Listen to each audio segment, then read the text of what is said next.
sitting out on a wagon tongue with this old black man, and was telling him what a different kind of white man I was. I remember him looking at me very sadly and kind of sweetly and condescending and said, "You know, you still got the disease, honey. I know you think you're cured, but you're not cured. You can't give me the right to be a human being. I'm born with that right. Now, you can keep me from having that. If you've got all the policemen and all the jobs on your side, you can deprive me of it. But you can't give it to me. But I'm born with it just like you was." And my God, it had a profound effect on me. I was furious with him. But the more I reflected on it, the more profoundly it affected me. And I realized this was where it really was.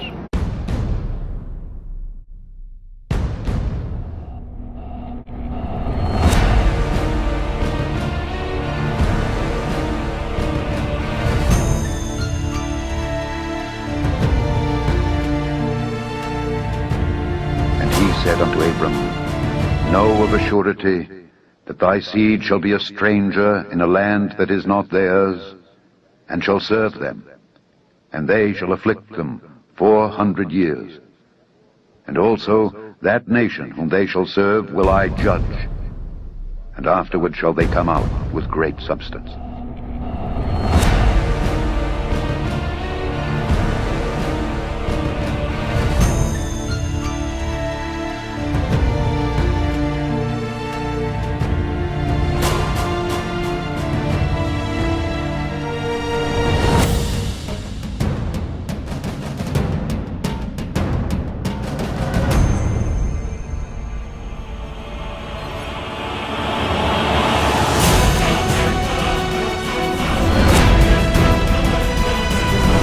Slavery is the original sin. Slavery has never received an apology. This hearing, the first on the issue in a decade. I don't think reparations for something that happened 150 years ago, for whom none of us currently living are responsible, is a good idea. We've, tried to deal with our original sin of slavery by fighting a civil war, by passing landmark civil rights legislation. We've elected an African-American president. Reparations for something that happened 150 years ago, for whom none of us currently living are responsible, is a good idea.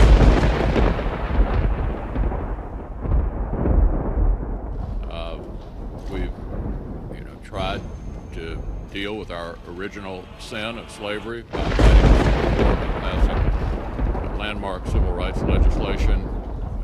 Elected an African-American president.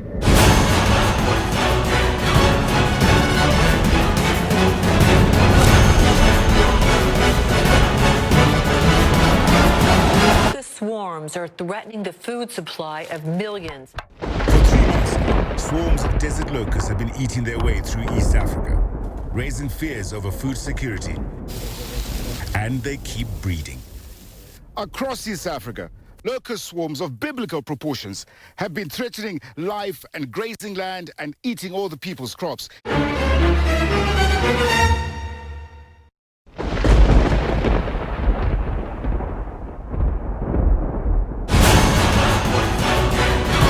But I would like to say in conclusion that the most important consequences of all the activity we're here to initiate is that together on both sides of the Atlantic, we will work together to make sure that never again will we allow a handful of people with superior technology to walk into Africa, seize our peoples, and sell them into slavery.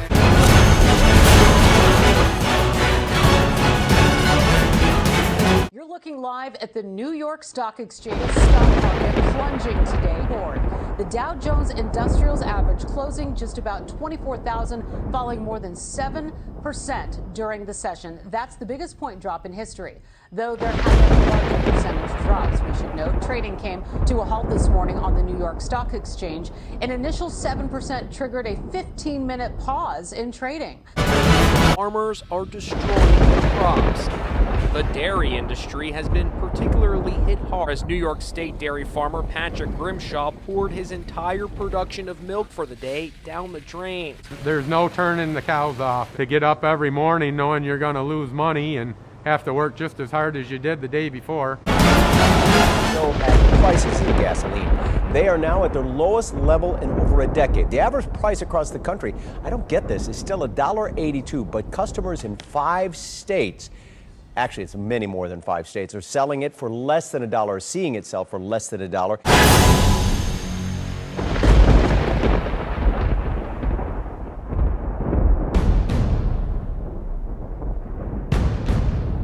In slavery. My name is Fountain Hughes.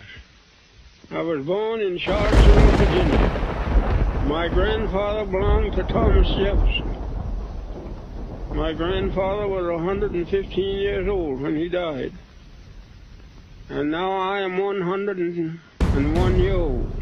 Other people didn't have no beds when they were slaves. You won't sleep on the floor. Just like a lot of wild people.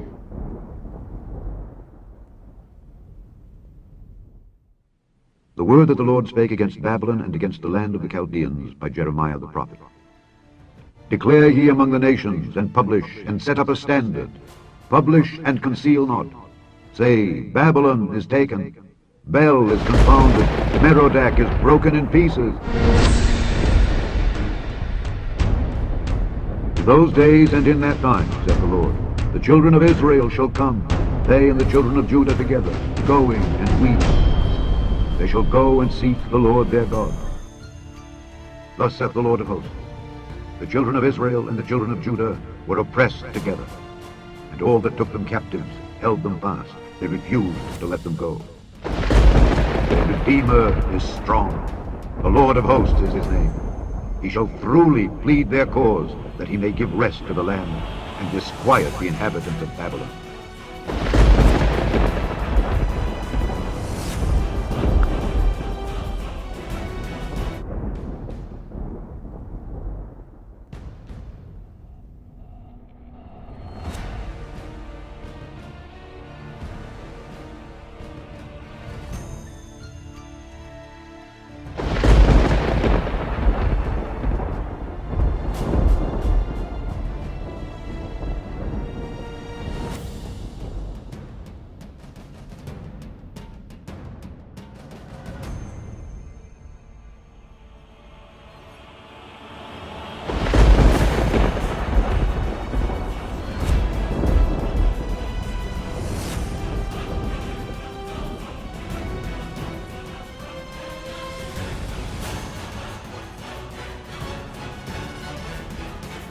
As God overthrew Sodom and Gomorrah and the neighbor cities thereof, saith the Lord, so shall no man abide there, neither shall any son of man dwell therein. At the noise of the taking of Babylon, the earth is moved, and the cry is heard among the nations.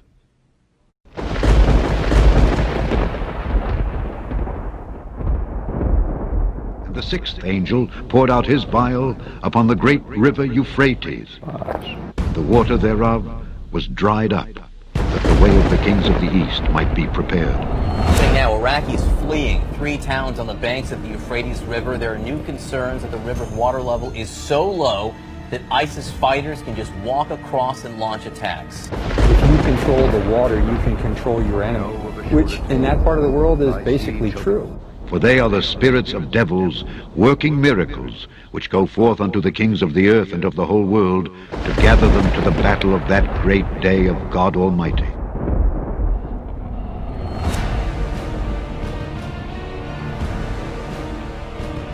Behold, I come as a thief. Blessed is he that watcheth and keepeth his garments, lest he walk naked, and they see his shame.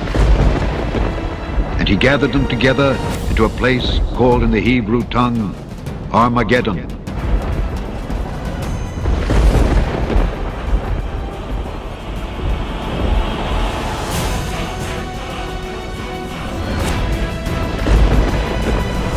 Slavery is the original sin.